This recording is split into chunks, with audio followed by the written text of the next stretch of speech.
BetOnline is the world's most trusted betting platform and your number one source for everything football. BetOnline has every stat, every matchup, and even live odds and spreads to bet on during the games. Think you know your stuff? Get in on our $200,000 mega cash and pick 5 games against the spread every week for your chance at weekly prizes and a share of $200,000.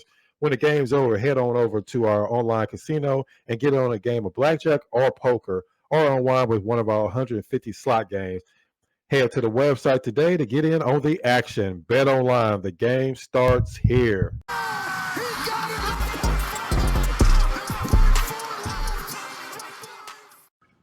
We are here at Rockets News' Rockets Field podcast presented by the Believe Network and sponsored by Bet Online. Of course, I am your host, LaShar Binkley. You can always find me on Twitter, X, at Binkley Hoops, and all my written work over at Rockets on SI, part of Sports Illustrated. And on today's show, of course, we'll be talking about the Rockets' big 109-106 win over the San Antonio Spurs as they were able to split the 2-game mini-series that they had out in San Antonio. So now the Rockets on the season are 2-2, but mainly we want to be talking about Jalen Green and his start to the season. I think without a doubt he has been the Rockets' best player through 4 games. I wanted to talk a little bit about his 4 games to start last season, his 4 games to start this season, and how he has looked so far. It looks like he's continuing from his great play to end last season, where he was second when it came to Player of the Month for March and April. Actually won Player of the Week in March when the Rockets were on their huge winning streak last season after alperensengun went down at the early part of March. And he's just continued again into this season. He had 36 points last night, of course, which was a game high. He had the big assist at the end of the game that gave the Rockets a 5-point lead when the Spurs had cut the lead all the way down with 2 after the Rockets made a couple of questionable plays. Tari Eason fouled Chris Paul on a 3. They deemed that it was also a flagrant. So that gave Chris Paul a chance to get 1 point with shooting 2 free throws. He made it on his first free throw. They also got the ball back, which meant Victor Wembanyama, he got it and did a fadeaway at the around the free throw line, and that cut the lead down. But then Rockets came down the other end. Jalen Green was double teamed like he had been most of the second half, and he made the right play. He didn't force it. He didn't over dribble. He made the right play to Fred VanVleet, and Fred VanVleet was able to knock down the 3, which eventually put the game away. Like I said, the Rockets were able to come away with a victory and now have a 2-2 record on the season before they play again on Thursday, which, funny enough, is the same day the Texans play. So it's going to be a lot going on in Houston sports on Thursday. But like I said, I just want to kind of give a quick breakdown of Jalen Green's game so far. He has been great this year. Yes, I want to keep saying this. It's only been 4 games. I understand players go through great stretches throughout the season. It doesn't make it any more special that it's at the beginning of the year because, yes, players have 4-game great stretches and then they may have 2 or 3 bad games. But that's kind of what's going to come down to for Jalen Green. Every player is going to have a bad game. Nobody's expecting Jalen Green to go out there and have great games, 82 games a year. It's not realistic. It's really more about having several good games, 7 out of 10, and then maybe you have subpar game, but then you're right back to having a really good game. It doesn't always have to be 36 points. It can be sometime where he goes out there and gets 8 assists and 1 turnover. Or it can be another game where he goes out there and he's playing really good defense, which is something else that needs to be talked about. His defense has definitely improved since his first couple of seasons. He has been consistent on both ends of the court. Even the first game where he took 15 3-pointers and only made 5 of them. Even that game, he was still consistently good on the defensive end. And then now he's also making his 3-pointers. To start this year, he already has a career high in points, career high in field goal percentage, career high in 3-point percentage, career high from the free throw line.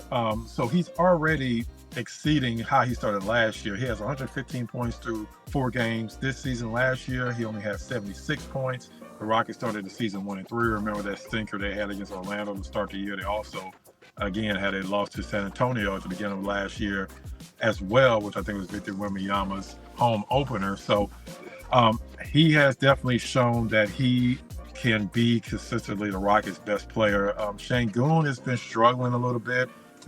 Also, it's 4 games, like I said, with Jalen Green. It's only 4 games. And also, you got to factor in whatever you think of Victor Wembanyama. I know Rockets fans may not be the biggest fan of Victor Wembanyama, but he's still one of already the best players in the league. So even though Alperen is struggling, I mean, when you're going against probably going to be a future 7, 8 time defensive player of the year, and he's already playing at that level in year 2, Şengün's bound to struggle. That's not really a huge surprise. What would be a surprise is if he goes into this next game. Even though Lively is a good player, he's no Victor Wembanyama.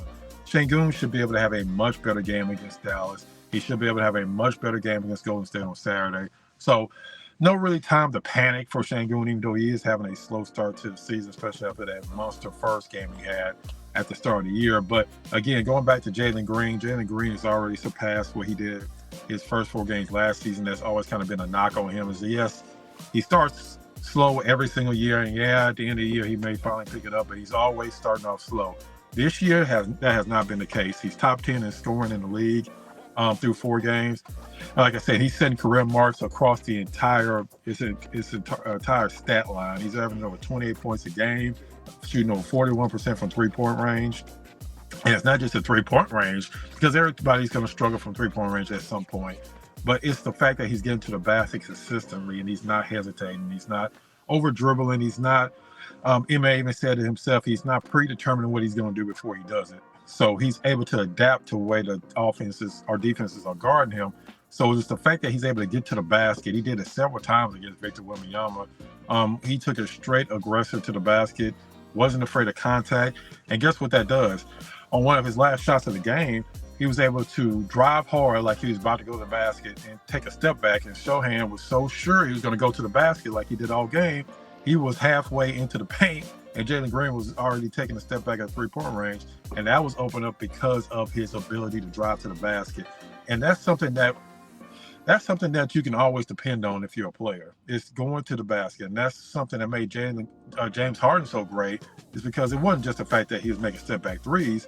It's because when he wasn't making step-back threes, he was able to get to the basket, to the free throw line, and that's something you're starting to see from James. That's something you see from all the great players, because they're not always going to be able to consistently hit 3-point shots. I mean, that's just not realistic. Even the best 3-point shooters in the league, we can go back to Klay Thompson, last year in the playoffs for the Golden State Warriors, where he had an 0 for 10 3-point game.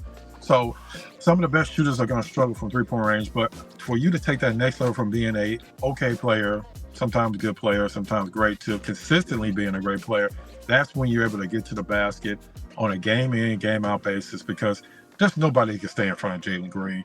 He's one of the fastest players in the league, one of the most athletic players in the league, has one of the fastest first steps in the league.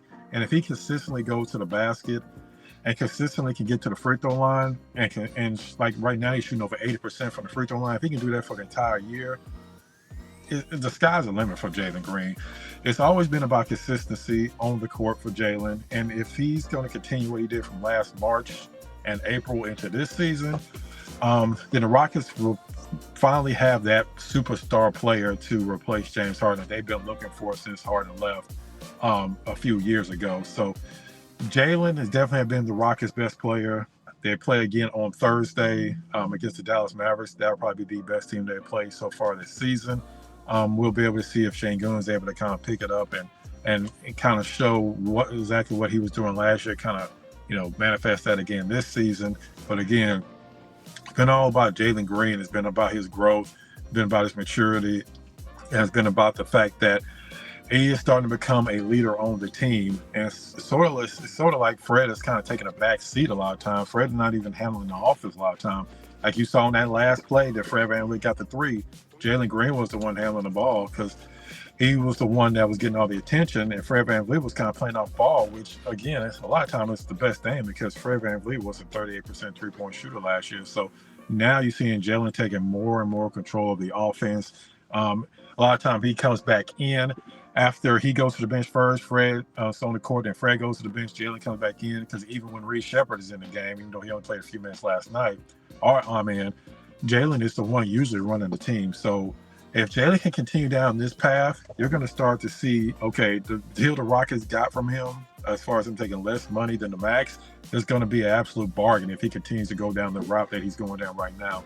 Again, let me know down in the comments, what do you think of Jalen Green's game so far? Do you think he can keep it up? Do you think he's been the Rockets' best player so far this season? Let me know down in the comments. Let me know what you think.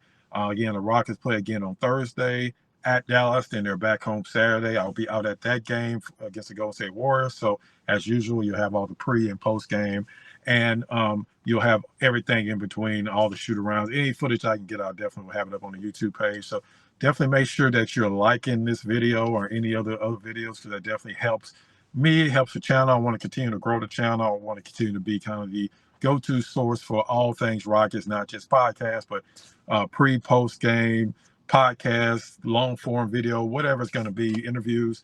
Definitely want to be the go-to source. So make sure you're liking the video. If you're not subscribed, make sure you subscribe. And if it's your first time here, thank you for definitely checking out the channel, and make sure you check out the next episode of the Rockets Fuel Podcast.